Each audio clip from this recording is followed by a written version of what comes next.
Rich people don't like poor people. Poor people don't even like poor people. I know that as a fellow poor.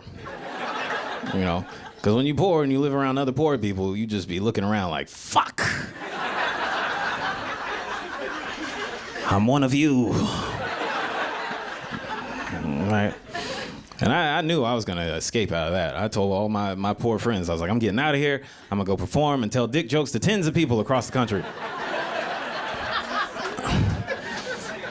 And they were like, go achieve your dreams, Jourdain. Make it happen for us. But never forget where you came from. The day you make it, never forget where you came from or forget about us. And I was like, nigga, that's exactly what I'm trying to do. You think I want to reminisce over these Ritz cracker sandwiches with y'all? No, I don't want to eat cinnamon sugar toast no more. I want a real cinnamon roll from a non-binary motherfucker named Dandelion. Goddamn, I want an $8 matcha that tastes like pond water. Post it on my Instagram stories. I be talking to my other friends that grew up poor. I was talking to one recently, and he was like, yeah, man, we were poor growing up, but I didn't know as a kid that we were poor. I was like, how? You ate hot dogs 4 times a week?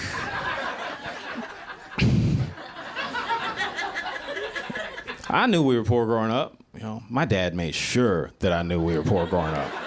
Right? He wouldn't even tell me directly. We'd just be driving. He'd be like, I ain't got no money.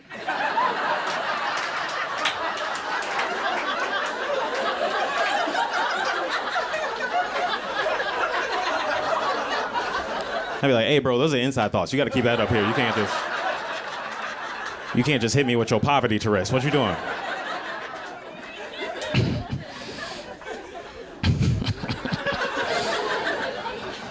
I don't judge poor people. I just don't like hanging out with them. You know, hanging out with poor people is stressful. You know, because poor people don't tell you what's not working in their house until it's too late. You know, they'll run out from around the corner. You didn't flush the toilet, did you?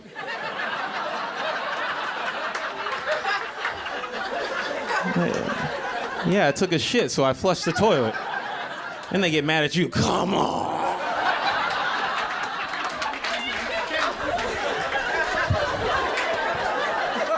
You can't just flush the toilet. You gotta open the window first, close the window, take the tank lid off, bow, then flush the toilet. I didn't do any of that, so. That's why I don't like going to my dad's house now, you know? It's too stressful. Every time I go to my dad's house, I gotta learn in real time about what's not working, you know? Last time I went to my dad's house, I walked in, it was pitch black in there. Completely dark, all the lights were off. The only thing I could make out in the darkness was a silhouette of 2 legs dangling from the ceiling. Right, I panicked. I was like, oh my God, this is not the way I wanted to become a homeowner.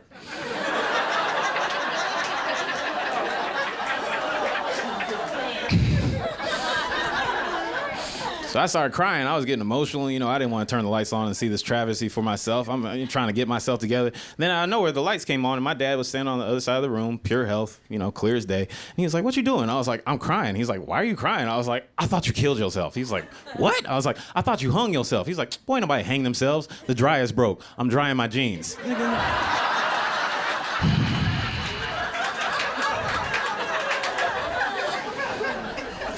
I thought I got a 3-bedroom, Dad.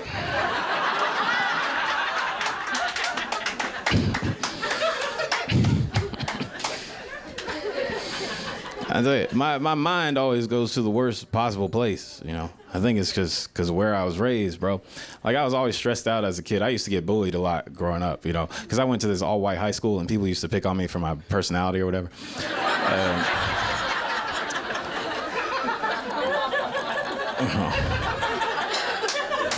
But the kids there, they always used to say that I acted white. You know, every day they'd be like, you know, Jourdain, for a black guy, you act pretty white. But really, what they were trying to say is, as a black dude, I don't act like this black stereotype that they have in their mind of a black person that they've never really hung out with in the first place, you know? Because if I was acting white, I would have shot up that school a long time ago.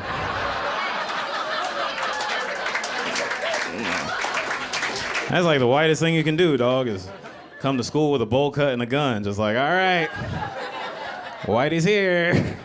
They're like, no, you're not white. I'm like, yeah, I am white, though. They're like, no, you're black. Please, just act black.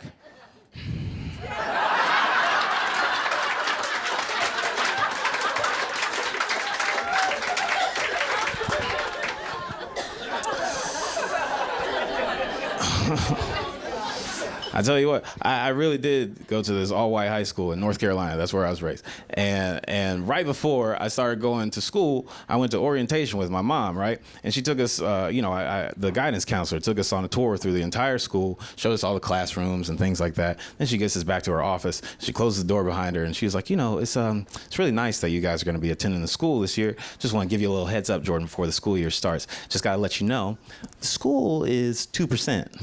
Me and my mom looked at each other. We were like, what you talking about, girl? Milk? And she was like, no, sweetie, no. It's 2% minority. And we were like, oh, okay, yeah. And she was like, yeah, so when I leave, it'll be 1%.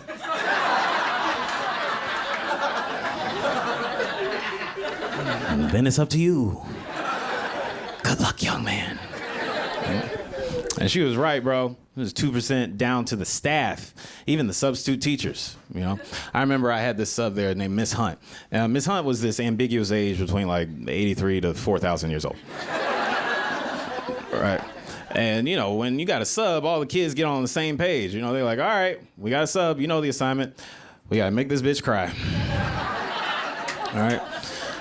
But Miss Hunt was unfazed, because she's seen so much in her life. She's been part of the Revolutionary War and the Civil War and Great Depression and all that shit. So, she ain't gonna be afraid by a bunch of 14 and 15-year-olds. So, but the day before Miss Hunt subbed, the teacher had moved around our seating chart a little bit, and it moved my seat, but forgot to print out the new seating chart. So Miss Hunt's taking roll. She's calling all of the names of my classmates, and then she gets to me and she's like, "Are you Jourdain Fisher?" And I was like, "Yeah, that's me." She goes, "You're not in your seat."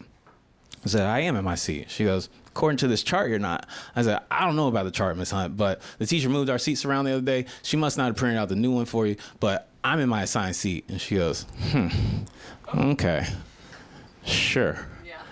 And she takes a chair and she drags it all the way to the very back of the classroom, sits me down in it, leans in and says, "I don't trust your kind." And one of the redneck kids shot up and said, "Hey, you can't talk to that nigga like that."